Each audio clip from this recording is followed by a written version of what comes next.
Saudara DPR kemarin telah mengesahkan RUU KUHP menjadi undang-undang. Ketua Komisi 3 DPR Habibur Rahman mengatakan KUHP yang baru mempertegas aturan restoratif justice di mana penyelesaian masalah dapat dilakukan dengan mencari titik temu antara pelaku dan korban sehingga tidak perlu diteruskan secara hukum. Ya, keadilan restoratif ini adalah intinya penyelesaian masalah antara pelaku dengan korban untuk mengembalikan kerugian korban tanpa melanjutkan ke proses hukum. Banyak sekali perkelahian remaja, misalnya orang yang sudah damai tapi proses hukumnya sering lanjut, ya kan ya. Pertengkaran tetangga antar tetangga, orang yang sudah damai tapi proses hukum berlanjut.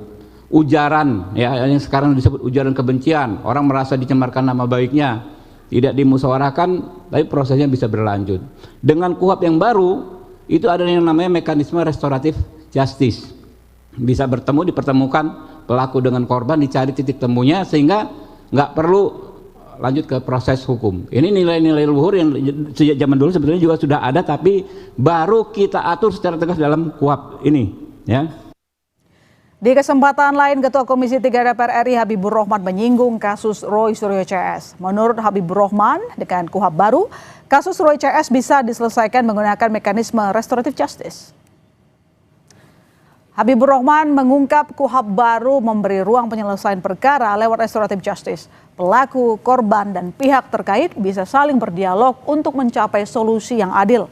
Menurut politisi Partai Gerindra ini, KUHP baru juga memuat aturan penahanan yang lebih objektif sehingga pihak seperti Roy Suryo CS sulit untuk ditahan. Banyak sekali orang menjadi korban KUHP Orde Baru. Lihat misalnya rombongannya kelompoknya Roy Suryo dan segala macam. Itu kan korban KUHP Orde Baru. Kenapa? Ya. Kalau menurut standar KUHP baru, Roy Suryo CS ini penanganan kasusnya bisa dengan restoratif justice, tapi di KUHP Orde Baru itu nggak diatur, gitu loh. Kalau menurut KUHP baru, ya terhadap Roy Suryo dan kawan-kawan itu sangat sulit untuk dikenakan penahanan karena syaratnya sangat objektif. Hampir nggak mungkin ditahan, orang-orangnya jelas semua, nggak lari dan lain sebagainya. Tapi kalau menurut KUHP Orde Baru ada peluang dia ditahan sewenang-wenang. Ya, Ketua Komisi 3 DPR RI Habibur Rahman sebut dengan KUHP baru, kasus Roy Suryo bisa diselesaikan secara restoratif justice. Bagaimana peluang kasus Roy Suryo CS diselesaikan melalui restoratif justice? Kita bahas bersama Roy Suryo dan Sekjen Peradi Bersatu Ade Darmawan. Selamat malam, Mas Roy. Malam, Mbak Sister. Selamat malam, Mas Ade. Mas Ade, ketemu lagi. Selamat malam, Mas Roy dan yang di studio. Ayo, Saba.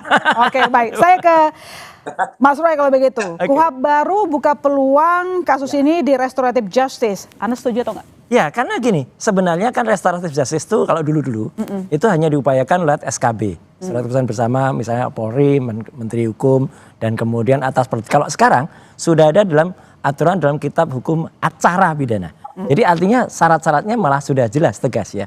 Kalau saya setuju dan tidak tergantung ya, kan RJ itu harus kesepakatan dua belah pihak.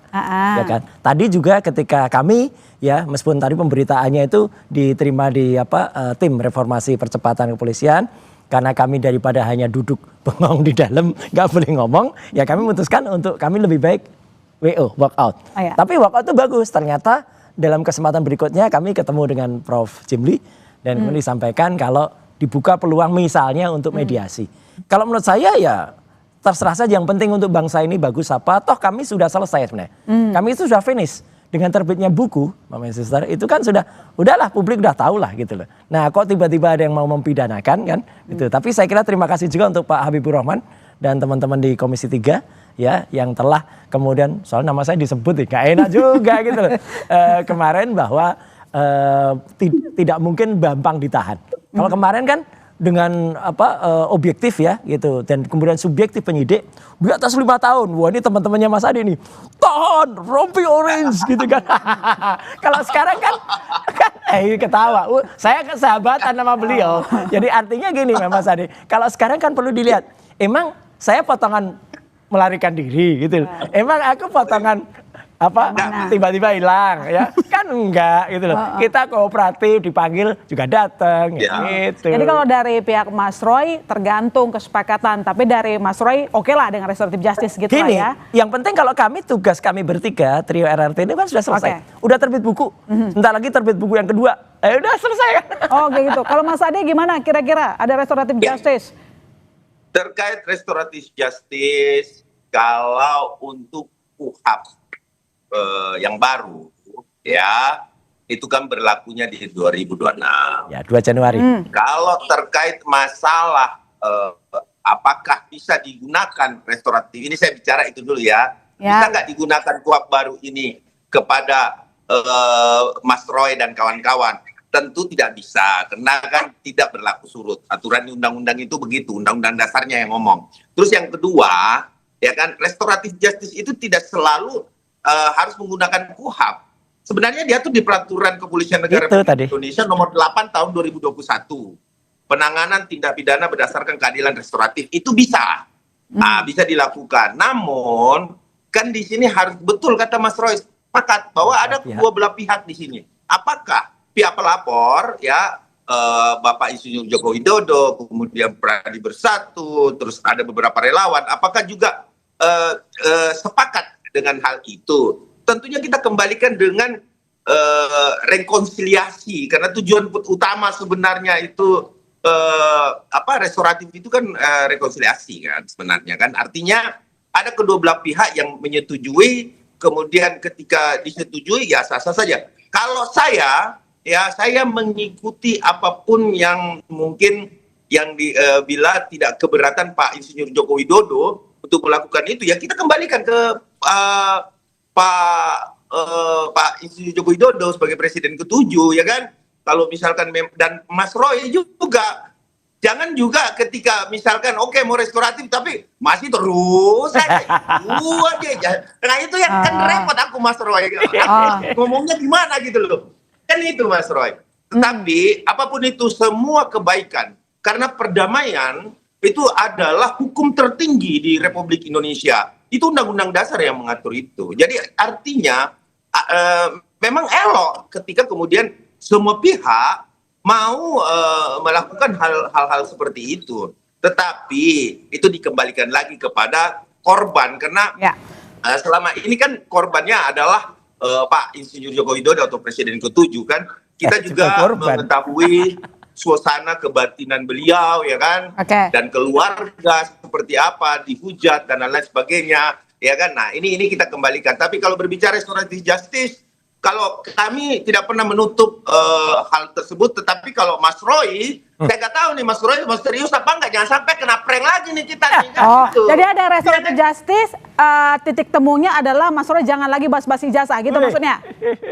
Bukan bas-basi ijazah, gini loh, udah ini betul-betul dalam restoratif itu mungkin ya udah, misalkan andai kata keinginan kita semua pihak, nih loh ijazahnya Mas Roy lihat, kan selama ini nggak pernah lihat ijazah nih, dikasih lihat nih. Tapi kalau Mas Roy, aku teliti dulu fotonya, iyalah, wah repot, nggak bakal ketemu itu. Kalau bakal ketemu itu. Oke, kalau ada restoratif justice, Mas Roy gimana kira-kira? Mau berhenti bahas soal ijazah atau enggak? Loh, kalau kita kan ngomong apa adanya, A harus A, B harus B. Jadi artinya dengan terbitnya buku Jokowi White Paper, kemudian sebentar lagi launching buku Gibran Black Paper, ya. Nggak berhenti berarti Mas Roy. Loh, itu berhenti begitu terbit buku kan selesai. Tergantung juga sekarang. Misalnya diteruskan, ya. Kan sudah banyak pendapat. Prof. Jimli, Prof. Mahfud, Prof. Komarudin Hidayat, ya, Pak Susno Dwaji, Prof. Henry Subiakto, itu adalah perancang undang-undang ITE loh, yang mengatakan pasal 32 dan 35 ini nggak bisa.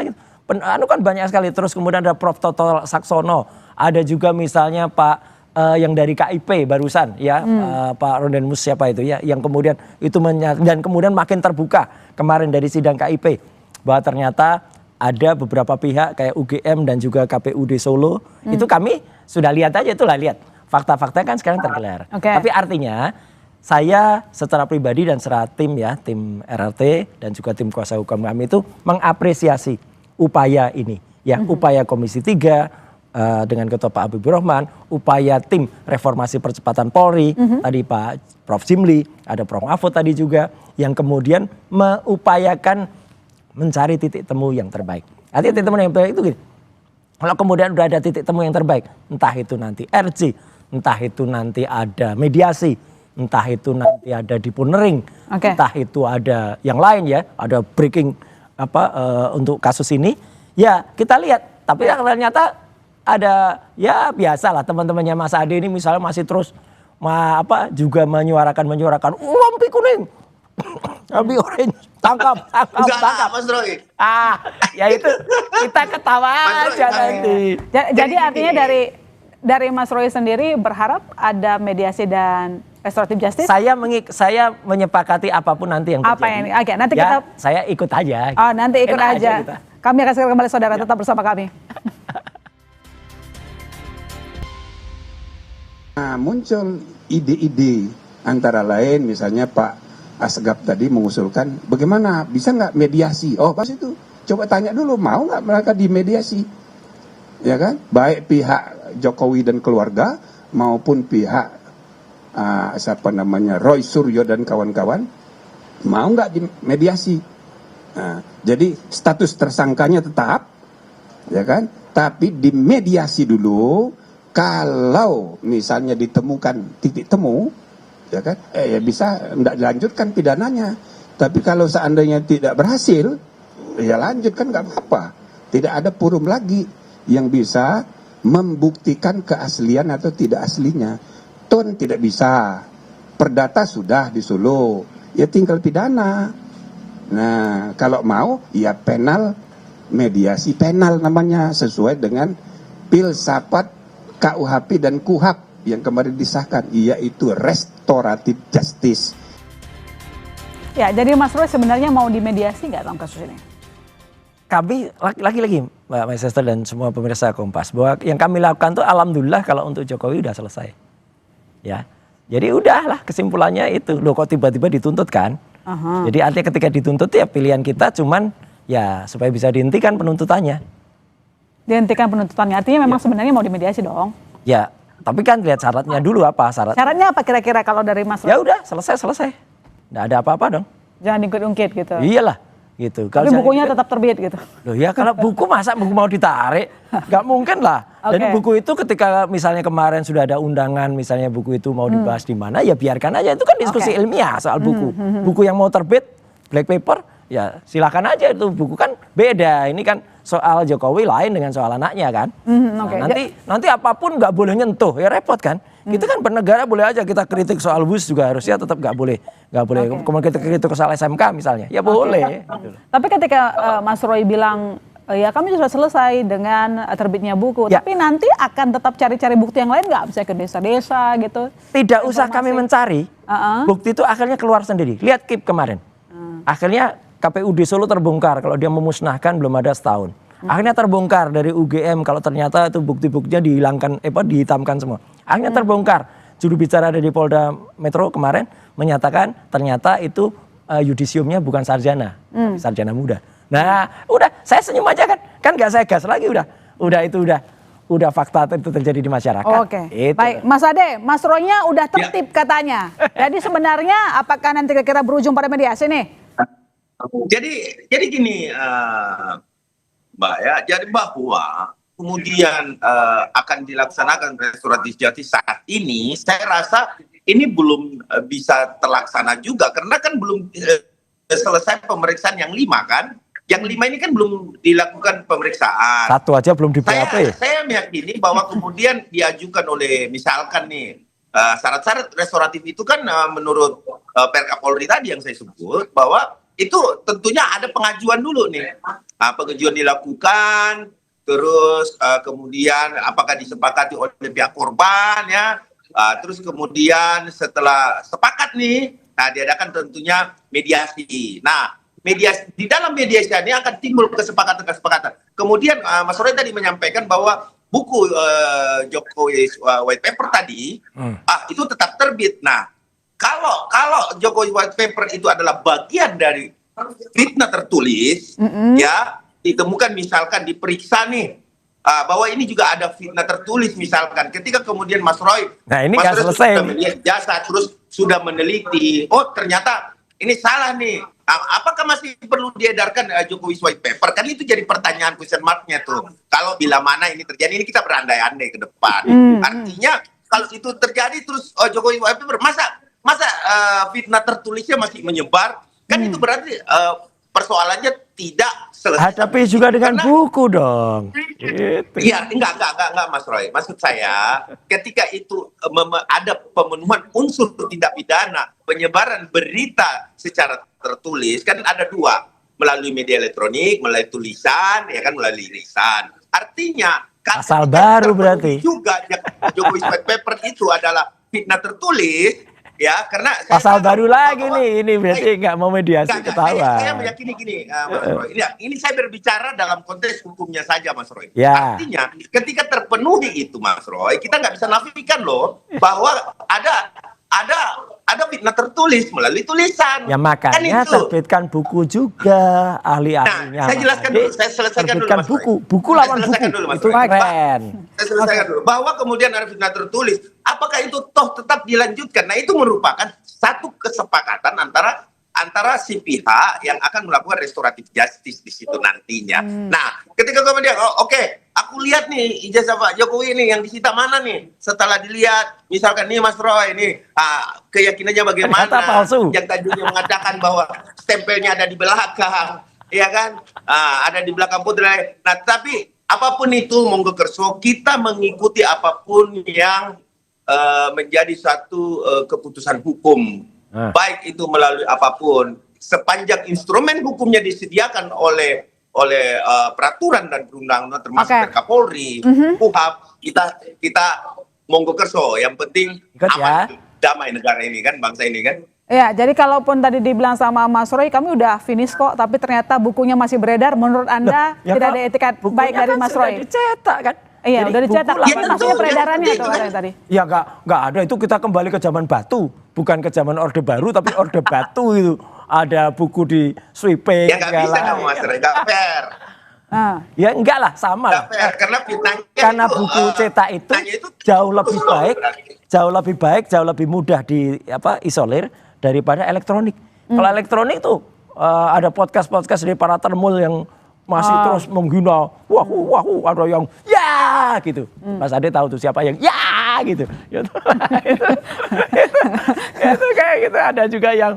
Tapi kan tetap terbitin buku yang baru kan, tadi yang dimaksud itu. Udah dicetak. Gimana? Jadi akan tetap terbit katanya sih Mas. Iya kan lain loh, ini kan masalahnya Jokowi kan. Kan bukan masalah yang itu kan. Ya kalau sekarang gini loh Mas Roy, saya mau nanya nih Mas Roy. Kalau di dalam buku itu tidak ada tidak ada bukti primernya, seperti apa? Maka mana bukti? Ya ada semua lah bukti primernya. Jelas betul skripsi juga saya berikan. Ya kan bukti primer kan analognya tuh. Terus kemudian ada persetujuan. Makanya dengerin penjelasan dari Prof. Tono Saksono. Mana barang analog itu juga diperiksa pakai digital. Sekarang dengarkan dari Prof. Henry Subiakto. Itu pendapat Mas Roy. Prof. Henry Subiakto itu loh, iya, pendapat dia yang bikin undang-undang ITE juga, dia adalah yang ada di Kominfo. Itu kan pendapat hukum. Hukum itu berbeda dengan pelaksanaan hukumnya. Pendapat hukum nanti ada di 184. Nanti ada juga Pak Azil. Banyak lah. Adu hukum dengan hukum, adu buku dengan buku, adu teknis dengan teknis, ya. Kita tunggu saja nanti. Yang penting itu. Ya, jadi kira-kira kalau kita menunggu Mas Roy. Semoga saling nunggu. Saling nunggu nih berdua. Saling nunggu ya, sambil nyata. Saling nunggu sambil nyata. Sambil ngopi. Sambil ngopi nggak tuh? Jadi Mas Roy, soal upaya restoratif justice ini sudah dibahas belum sama teman-teman yang lain? Ya, kita juga nunggu niat baik ya. Dari tadi kemarin kan sudah disampaikan oleh di Komisi 3 ya. Kemudian kemudian kita juga tadi juga mendengar langsung dari Prof. Jimli. Bukan hanya ketika dia loh. Kami bertemu langsung juga dengan Prof. Jimli tadi ya. Kami bertiga. Kemudian diberikan banyak saran, diberikan juga apa yang harus kami lakukan. Ya udah, kita ikuti aja gitu loh. Artinya proses ini dengan baik karena kami tetap pada standing point yang kami tulis itu adalah untuk ilmu pengetahuan, untuk masyarakat, dan kalau buku itu ya itulah karya ilmiah. Kalau Oke. memang ada yang nggak setuju dengan buku ya silahkan kita tunggu bukunya. Oke, baik. Terima kasih Mas Roy, terima kasih Mas kasih, Ade telah Mister. bergabung di Sapa Indonesia. Tunggu ngopinya ya Malam. Mas Ade, itu janji tuh katanya. Oke. Terima kasih Mas Roy. Iya, siap. Ayo. Ya.